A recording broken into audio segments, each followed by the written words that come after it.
So, hello dear student, how are you? Once again I am ready for you. So, today once again it is English prose, class 12, A Girl with a Basket. William C. Douglas is the author of this chapter, and it is final paragraph today. This is part 6, A Girl with a Basket.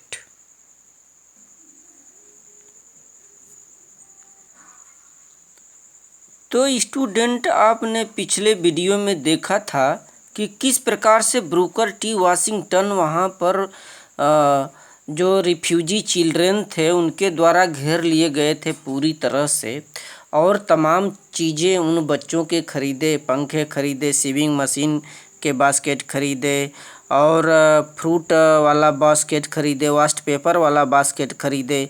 उनके पास तनिक भी स्थान बचा ही नहीं था, क्या करें। और वहाँ पर आपको बताया गया कि जो सबसे अधिक प्रभावित करने वाली कोई विक्रेता था तो 9 वर्ष की वह सुंदर सी बालिका जो जस्ट लेखक के सामने थी, बड़ा ही अनुग्रह और प्रार्थना करती हुई वह छोटी सी बालिका शायद इस चेष्टा में कि हमारे भी बास्केट को लेखक महोदय ले लें, और उसके आँखों में आंसू थे जो किसी के भी हृदय को परिवर्तित कर सकता था। इस तरह के उसके स्वर थे, आवाज़ें थीं। तो लेखक अब क्या करे, उसके सामने विवशता थी, और वह क्या किया कि अपने पॉकेट में हाथ बढ़ाया और एक मुट्ठी सिक्के उस लड़की के टोकरी में ले जाकर के डिपॉजिट कर दिया। डिपॉजिट मीन्स रख दिया। जो लड़की उस लेखक के सामने जोरदार ढंग से इम्प्लोरिंगली बिफोर मी, बेहद ही याचना, प्रार्थना, अनुग्रह, इम्प्लोरिंगली अनुग्रह कर रही थी, वह छोटी सी बालिका उस लेखक के सामने, उसकी टोकरी में जब लेखक एक मुट्ठी सिक्के को रख देता है तो स्टूडेंट्स आगे क्या हुआ यह देखिए। I tried to explain that I could not buy the basket. देखिए, I tried to explain that I could not buy the basket. लेखक बोलता है कि मैंने प्रयास किया, एक्सप्लेन मीन्स समझाने का, कि I could not buy the basket, मैं देखो तुम्हारी टोकरी नहीं खरीद सकता, तुम्हारी टोकरी को नहीं खरीद सकता क्योंकि मेरे पास अब स्थान ही नहीं है। और बट एक्सटेंडेड माने दे देना, द ग्रेच्युटी मीन्स दान स्वरूप, एज सब्स्टिट्यूट, इसके बदले में, सब्स्टिट्यूट मीन्स बदले में, देखो मैं तुम्हारी टोकरी को तो नहीं खरीद सकता लेकिन दान स्वरूप कुछ पैसे तुमको दे देता हूँ, इसे तुम स्वीकार करो। और लेखक उस बालिका के टोकरी में एक मुट्ठी सिक्के को दे देता है। फिर क्या हुआ, फिर लेखक महोदय ने उस बालिका की टोकरी में जैसे ही कुछ सिक्कों को रख देते हैं, उनको एक गलती महसूस हुआ। वहाँ पर देखिएगा, I realized at once what offence I had given, यानी लेखक को जस्ट महसूस हुआ, रियलाइज्ड हुआ, एट वंस माने तुरंत ही, कि उनके द्वारा कुछ न कुछ ऑफेंस हुआ। ऑफेंस माने अपराध, गलती हो चुकी है, गलती हो चुकी थी। आई हैड गिवन, मुझसे तो गलती हो गई।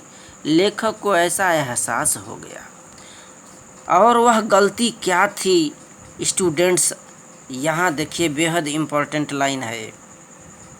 This child of 9 dressed in rags and on the edge of starvation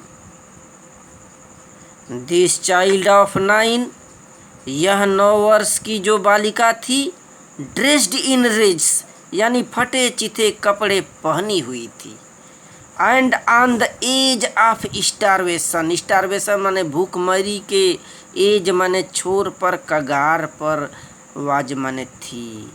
यह जो छोटी बालिका जो अपने हाथ में टोकरी लेकर के मुझे बेचना चाहती थी, वह फटे चिथड़े कपड़े पहनी हुई और भूखमरी के कगार पर थी।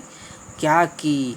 राइज्ड हर चीन, अपने चेहरे को ऊपर उठाई, रीच्ड इनटू द बास्केट, और अपने हाथ को टोकरी में बढ़ाई, and with all the pride, और पूरे ही गर्व के साथ, and graciousness of a lady.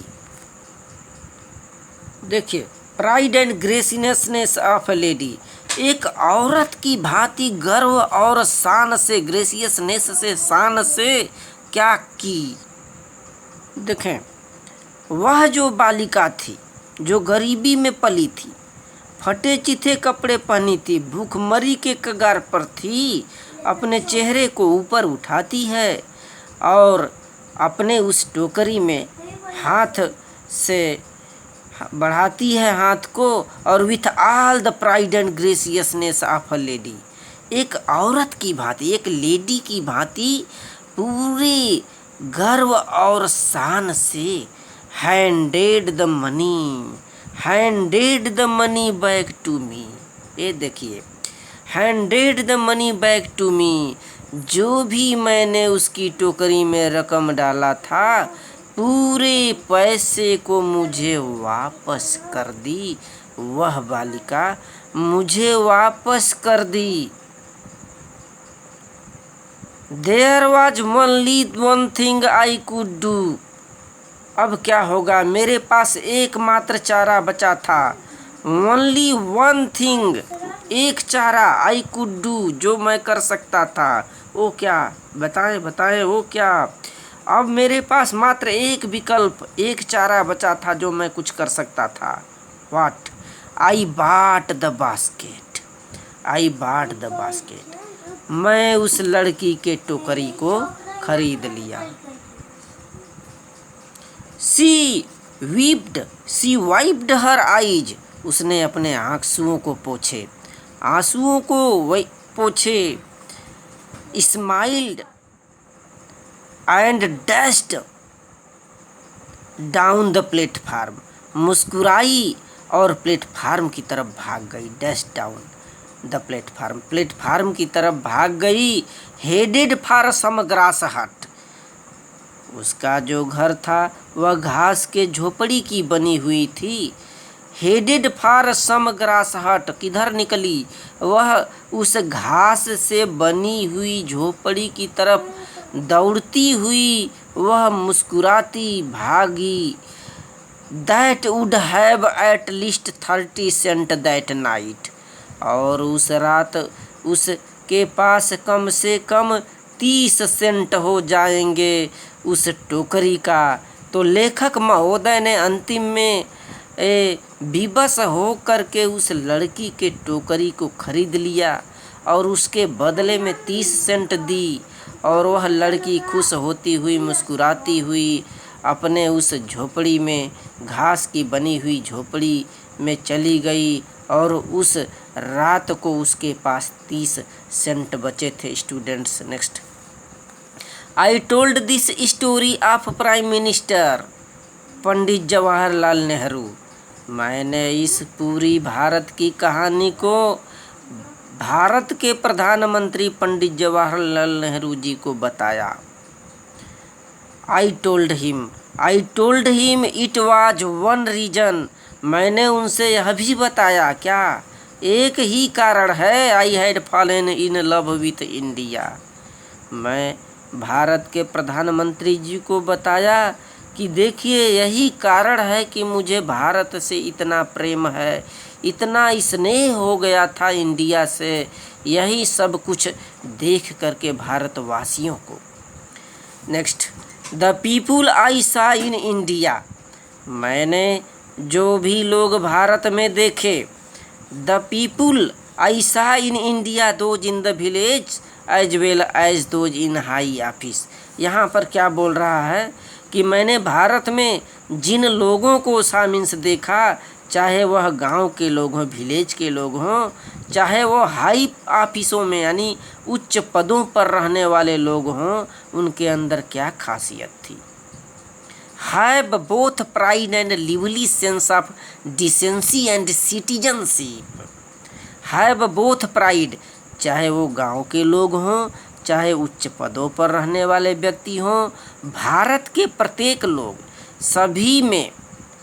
सभी लोगों में यानी दोनों में, बोथ प्राइड, दोनों में एक गर्व की भावना है। Pride and lively sense of decency and citizenship, यानी गर्व और शिष्टाचार तथा नागरिकता का जीवंत भावना। लिवली सेंस माने जीवंत भावना देखा जाता है इंडिया में। गांव में रहने वाले लोग, चाहे हाई ऑफिस यानी उच्च पदों पर रहने वाले लोग, सबके अंदर एक गर्व की भावना है, एक शिष्टाचार तथा नागरिकता की जीवंत भावना छिपी हुई है या जीवंत भावना मौजूद है। यही कारण है कि इंडिया के लोगों को मैं इतना चाहता हूँ। आगे क्या विलियम सी डगलस जी बोलते हैं, दे also have a passion for independence. उन्होंने बोला कि भारत के जो लोग हैं उनके अंदर एक पैसन है। पैसन माने मनोवेग यानी भावना है, किस चीज़ की, फॉर इंडिपेंडेंस माने आज़ादी के लिए। आज़ादी के लिए उनके अंदर एक तीव्र इच्छा है। दिस ब्यूटीफुल चाइल्ड, यह सुंदर जो बालिका थी, बार्न इन स्क्वेलर एंड पॉवर्टी, जो कि गंदगी और गरीबी में पली थी। बॉर्न इन स्क्वेलर एंड पॉवर्टी, जो कि गंदे स्थान और गरीबी में जन्मी थी। यह सुंदर जो बालिका थी, uneducated in both grammar and manner, वह अशिक्षित थी किन मामलों में, in both grammar and manner, चाहे वह व्याकरण की बात हो, चाहे उसके आचरण की बात हो, अच्छे व्यवहार की बात हो, उसमें उतना शिक्षित नहीं थी। वह बैकवर्ड थी, पिछड़ी हुई थी, अनएजुकेटेड थी, अशिक्षित थी वह बालिका। Had given me a glimpse of the warm soul of India, उसने मुझे वह जो बालिका थी, मुझे भारत के जीवंत आत्मा का एक झलक दे दी, जो कि गरीबी में पली थी। वह जो बालिका थी जो अनएजुकेटेड थी, गरीबी में पली थी, गंदे स्थान में जन्मी थी, फिर भी, और उसे न तो कोई व्याकरण की जानकारी थी, अनभिज्ञ थी, और न ही उसे अच्छे व्यवहार का, फिर भी मुझे एक भारत का एक झलक दिखा दी। तो student, this was the very important lesson and its last paragraph of this chapter, and I hope you can understand very easily this. तो ये आज का होमवर्क नोट करें। क्वेश्चंस नंबर फर्स्ट है, did the author buy the basket of a poor girl in the end, क्या लेखक ने उस गरीब लड़की की टोकरी को अंततोगत्वा खरीदा। क्वेश्चंस नंबर 2, उसका जवाब देना है आपको। व्हाट्सएप ग्रुप में सेंड करेंगे दोनों प्रश्नों का उत्तर।